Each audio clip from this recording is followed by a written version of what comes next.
Hello everyone, it is I have returned, and I have returned to complain. I just watched a movie. Some of you might know it as Nosferatu.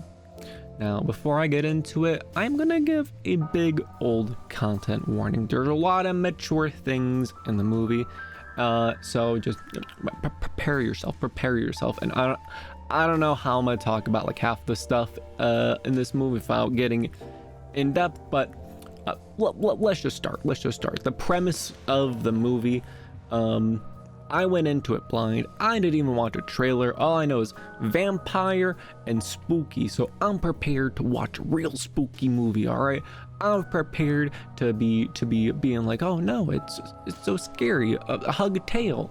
But no, I didn't get that. It felt almost like a comedy. It almost felt like a comedy with how dumb it was. And yes, I'm going to use that word. It is dumb.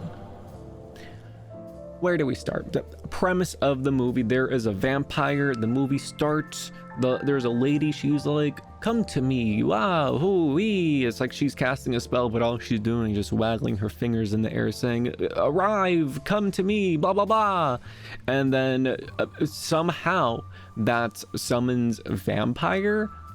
Question mark. It never explains why or how or anything. If she knew the vampire before or any context whatsoever. But yeah, so why does she summon him, you may ask? Well, simple reason. She wanted, as they call, a booty call. Oh, that's right. She wanted to get freaky with the vampire, and freaky with the vampire she got and did. Yep. So that's the premise of the movie, and that is the entire reason all the bad stuff happens. All of the bad stuff that happens in the movie.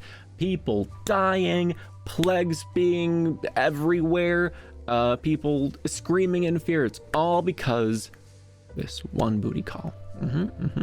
But fast forward, and you have yourself her being happy with husband, boyfriend, question mark. I honestly don't remember, but he's a dude. He's like, oh boy, I sure love having a loving wife. It sure is great. But his boss is like, buddy, we have a client. He's like an old guy in a spooky place, and he wants to move here. Go over there and sell him on a house. He's like, okay, I will do that. Because apparently the vampire still alive. And he went on medieval Zillow and was like, yes, I would like to purchase house. Please send your juiciest boy. So the guy, he's like, okay, I'll do it, I guess. And he travels over to the vampire's castle. And then a lot of annoying stuff happens between then and then. Like, okay, more rant. The dream uses a lot. I mean, the movie uses a lot of like dream cut sequences. Like, there's some weird stuff happening. It's really spooky, but then it zooms in on someone's, or like the next scene happens and it's zoomed in on their face, and they're like, ah, wah. And it's like, oh, was it spooky? Was it really a dream? Oh, who knows? But in that, no, it wasn't a dream. It was like some weird mental stuff going on that happened, but like the writers didn't want to explain how he got from point A to point B, so they just make a really, really awkward cut that doesn't explain anything. There was a lot of that. Like, for example, in between the castle and home, when he's going there, he stays at a tavern. There's a whole bunch of singing and dancing people outside, and there's people on the inside being like, don't go to your really spooky castle, you're gonna die, just don't do it. And he's like, okay, thanks, but like, I have a job. Then he goes to sleep.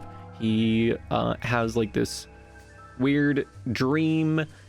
There was like villagers doing some crazy seance thing, digging up a body. There was like a naked lady on a horse. It was crazy, but then like, wow, he wakes up. Oh, was it a dream? Who knows? Oh, there's like no one in the house. There's no one outside. All the people are going really spooky. I'm like, oh, this must be some crazy dream going on. And then like he's walking And also his horse got stolen, so he's like, okay, I guess I'll just walk into the mountains, which is like already like stupid. Like obviously it has to be a dream.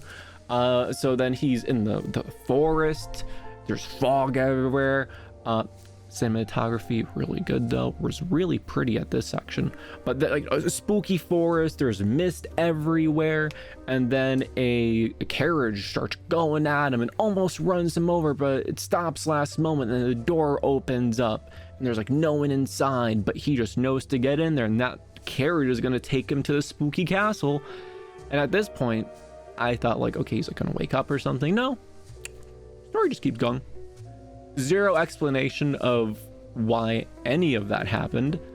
He just accepts, okay, there's just a ghost chariot taking me there. That's fine. I'll just go meet my client like this. This is fine. And he gets there, and the castle. Oh my god. So there's so many stupid things that I want to talk about, and my brain does not know where to go first. He meets Nosferatu, and at first I couldn't believe it. I started giggling a little bit when the vampire started talking, because you know they speak in like old Victorian English, right? But they also gave Dracula the most like ridiculous, like stereotypically vampire accent on top of already speaking Victorian. So he's like talking like this, blah. So he's talking like that. I'm trying not to crack up, and he's also breathing really, really heavily, like. And at one point, the main character like cuts his fingies, and like a little bit of blood comes out and like zooms in on his face. It literally goes, and then he just goes. I can't do it. But I will show you what immediately came to my mind when that noise happened. It reminded me of a Djibouti Dubs clip. Cameraman, play the clip. That's what I'm talking about. Wow! Okay, you probably saw the clip by now. That's literally how he sounded. It was just so excessive that it's like, this is it being serious right now? Is this like a parody? But no, it isn't. And the plot moves forward by the vampire just so coincidentally being like, so how's things back home? You got like any family or something?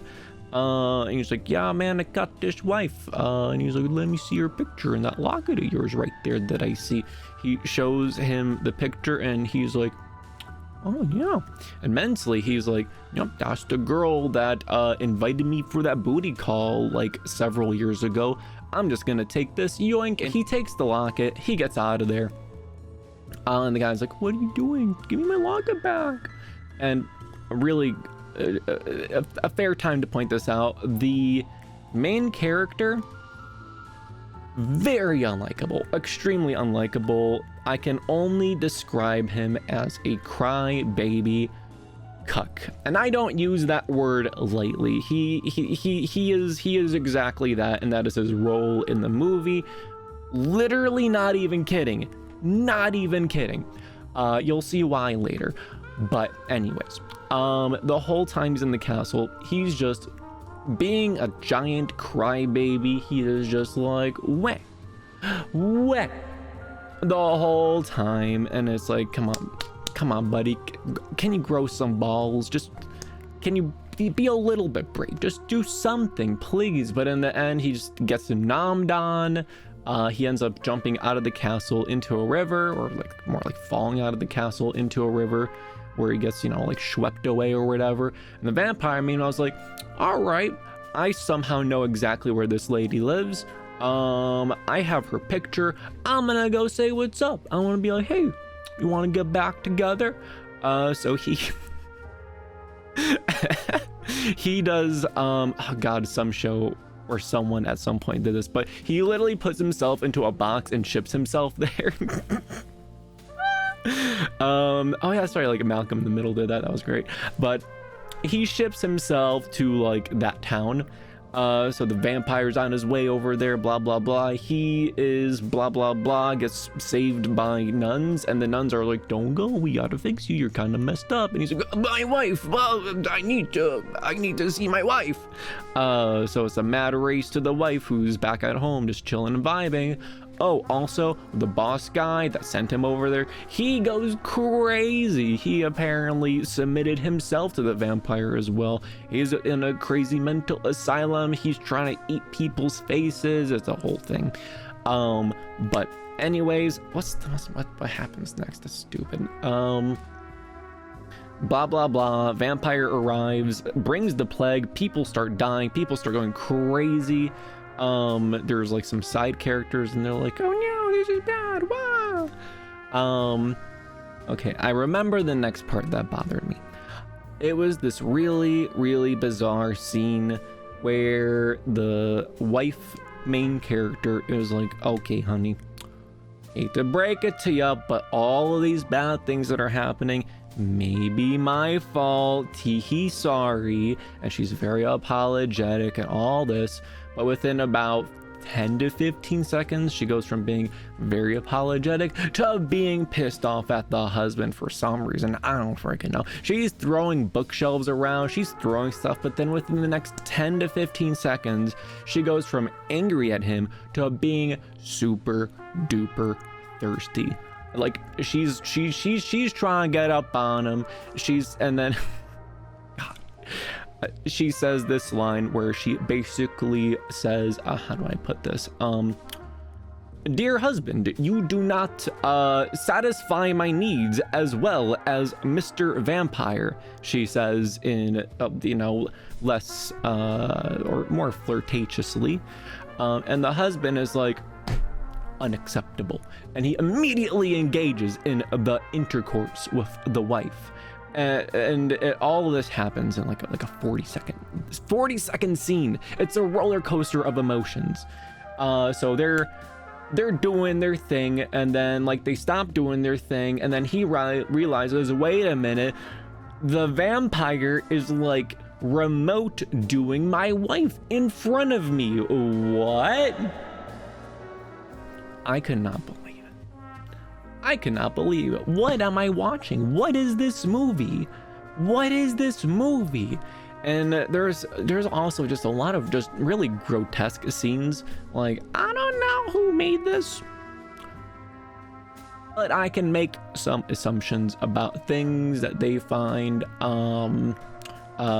sexually interesting. I'm just gonna say that. Yes, what else? All right, the next dumb part.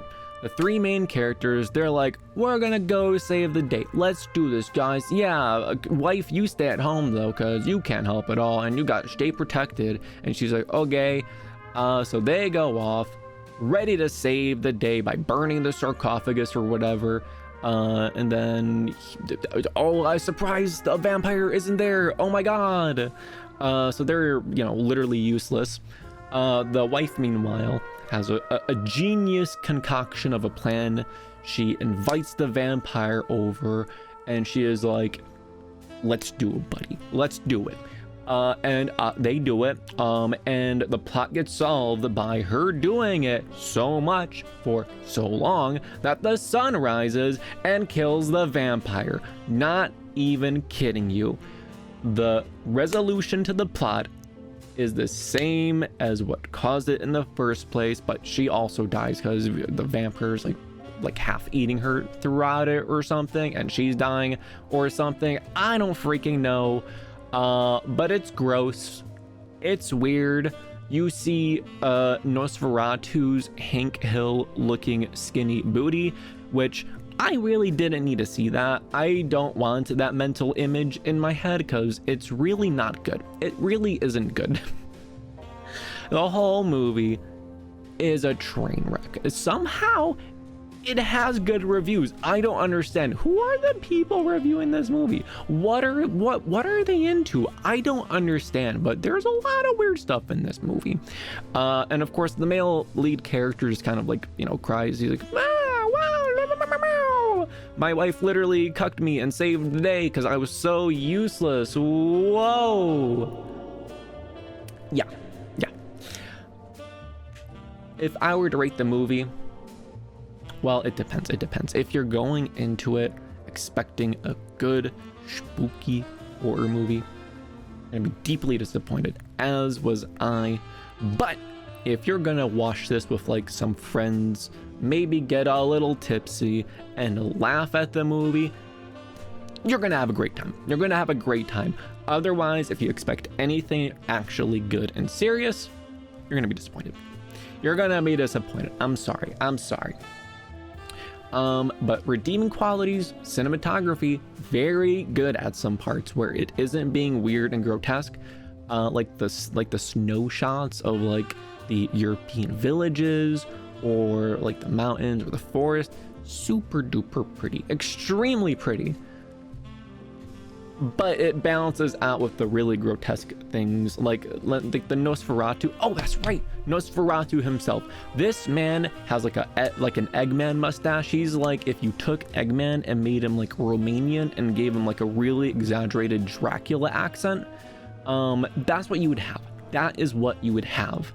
It's very goofy, and they went with like the grotesque version of what a vampire would be like, you know, gross, rotty skin, being super pale, gross. But on another positive / negative side, like a majority of the movie is just really, really dark. So you can't see what the hell is going on for like 90%. Well, not 90%, but you know what I mean. There's a lot of parts that are like, I can't even tell what's going on. I can't see. I mean, I guess that's for the better though, because there's a lot of grotesque stuff. I don't want to see that. I expected spooky movie. I got weird comedy, grotesque, cuck necrophilia material.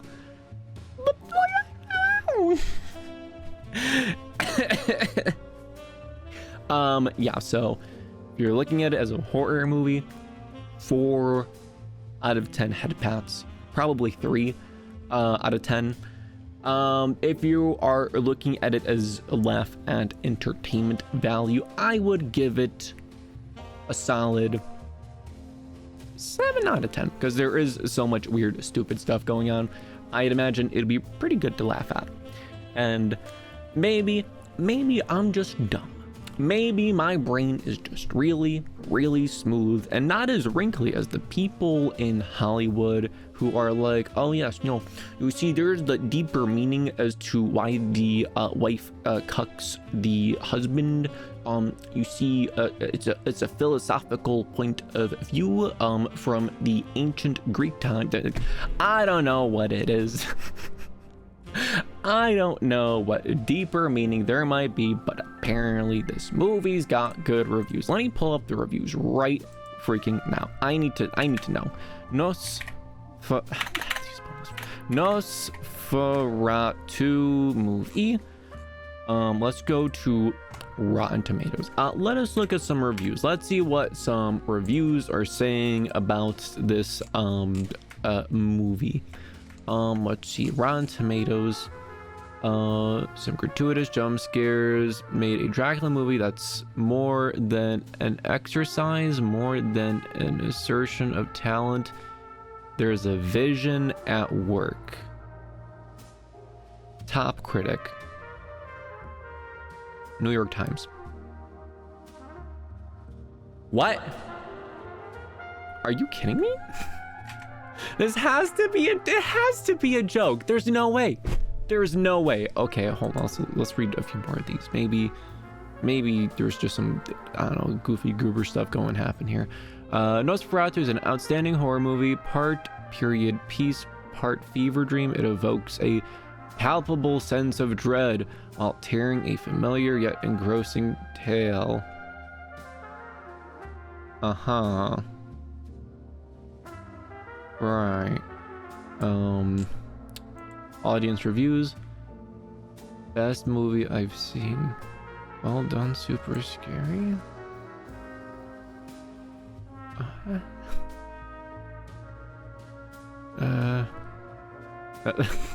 Absolutely awful waste of time. There you go. Thank you very much. I have had my opinions reaffirmed. I am definitely corrected. Oh my god. Yeah, so anyways, don't recommend watching it unless you're watching it to laugh at it, and by all means go ahead. I will allow this, the outfits, like the Victorian dresses, the Victorian like fits, all of them looked fantastic. They looked adorable, they looked cute. The dresses were a selling point. The cinematography, great. Everything else, not so great. So I wouldn't recommend it if you're looking for a spooky experience. So yeah, I've been rambling long enough, but yeah, that's about it. I'll see you guys next time, but until then, I'll see you later. Bye bye.